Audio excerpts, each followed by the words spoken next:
Our next topic is a very important topic, entrepreneurial enlightenment, which actually comes to everybody in many different ways.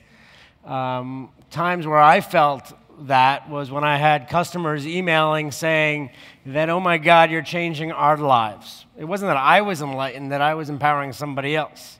That was really exciting to me. But here we have Bjoern Herrmann, who's our next speaker. He's a 27-year-old founder of Startup Genome, which I think is a fascinating project, and he might or might not talk about that.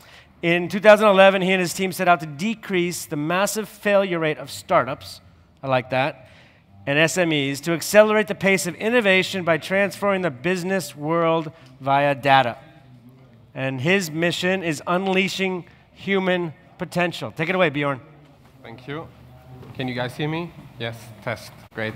Awesome. So, who of you has heard about the Startup Genome before? Just to give me a quick idea. All right, maybe a third of the people. Who is an entrepreneur and who's working on their own startup right now? Who is not yet but wants to? No one? Everyone is already working? Great. Okay, so I'm going to talk very briefly about the Startup Genome and about what we call an age of entrepreneurial enlightenment, and that is also what inspired us to start this company. It was about 1.5 years ago I got together with one of my co-founders who was doing an independent research together with Steve Blank in Stanford, trying to understand how startups evolve and what makes them successful and what makes them succeed. And we were really inspired by this global explosion of entrepreneurship and seeing all of these startups popping out of the ground all over the world. And also seeing that, those startups had a massive impact on our economy. We could see that a lot of the job growth, a lot of the economic rejuvenation really came from those highly scalable startups. But at the same time, we would see that still the vast majority of those companies would fail. And the reason they would fail is not because of competition, but because of self-destruction. And the self-destruction is really caused by sort of this incredible uncertainty that you encounter as an entrepreneur, where you don't know anything about your customers, your product, your pricing, your team. All of these things are sort of like you have to find out.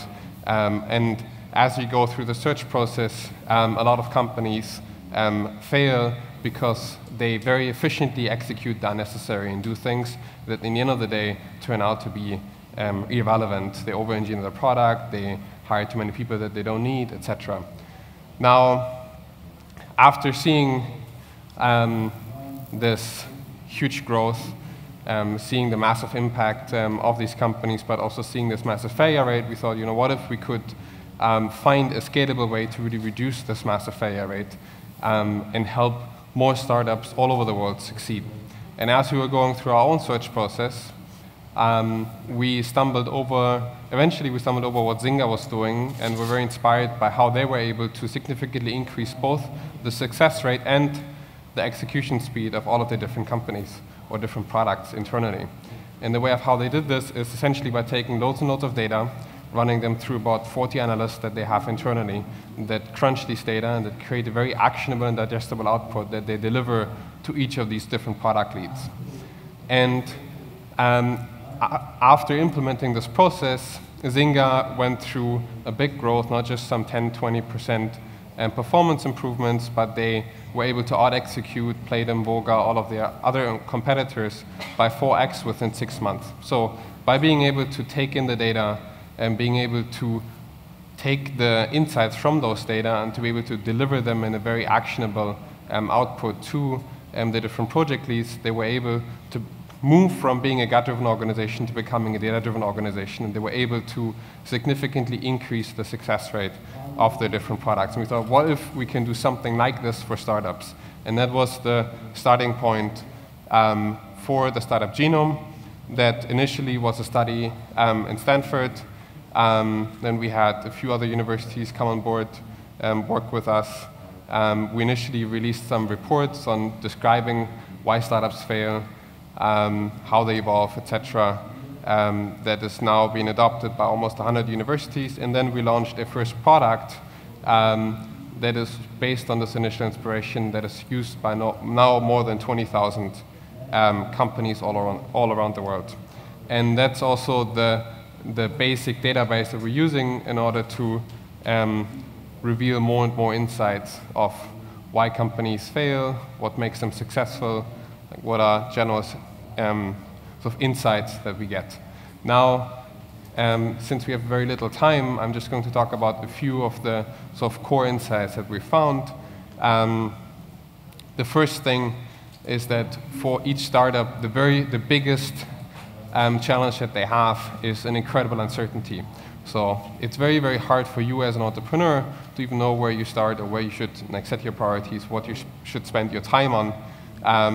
And we assess whether a company is able to do this or not based on a concept that we call premature scaling, which essentially describes or compares the actual market validation that you have with your operational activities, meaning if you start to over-engineer your product, even though you have very little market validation, then that is described as premature scaling.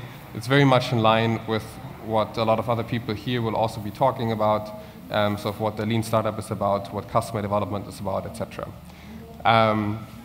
Now, the core solution to this is to be able to learn faster. The faster you learn about your customers, about what your product should look like, etc., the more likely you're to succeed. We, by putting this into this concept of premature scaling, have found a way of how we can assess this in a more or less structured way and help you with our product in getting a better understanding of whether you are prematurely scaling or not. So the classic example for a company that has prematurely scaled, so to give you a better understanding, is Color that raised $40 million or more. They grew a team to more than 30 people, and they were very, very sure that there would be something in photo sharing that would explode, which was true, as we can see now with Instagram.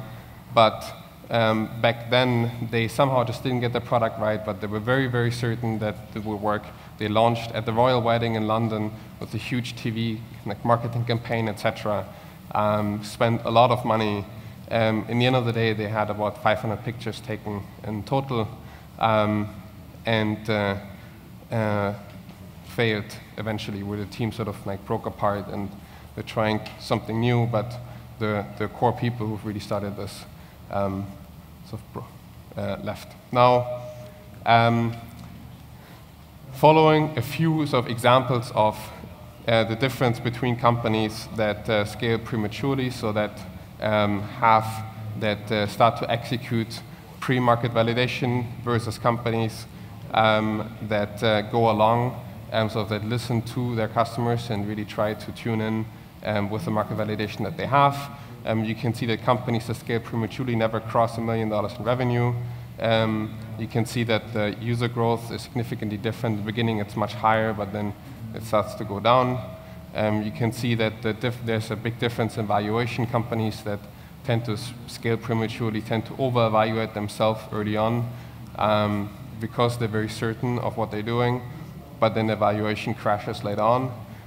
You can see the same difference in funding. You can see how companies or startups that are extremely certain of what they're doing, that are scaling prematurely, are able to raise a lot more funding early on, but then crash afterwards. And there's a lot more statistics that sort of underline this general finding of companies that are very certain of their assumptions, that are not in a, let's say, search mode, that are not learning efficiently, tend to scale prematurely, and as a result are less successful or fail. Now, so summing up, key findings: startups are exposed to an extreme uncertainty. The best way of being able to reduce this uncertainty is through learning. One way or one tool that can help you on this path is the Startup Compass that we've developed.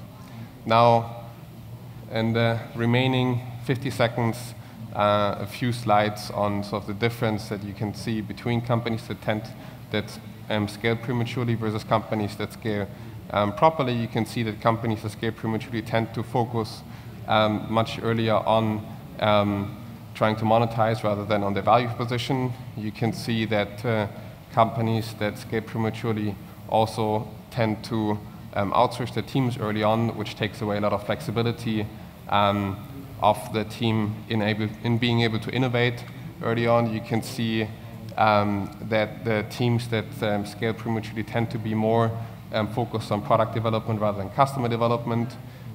You can see that companies that scale prematurely tend to over-engineer their product, especially early on. And also the self-reported valuation is much, much higher as they think that they're very certain of what they're doing. Same thing, they tend to spend a lot more money in customer acquisition very early on. And that's it. If you guys have any questions, then you can contact me, send me an email, or you can check out more details in the reports on our website. Thanks.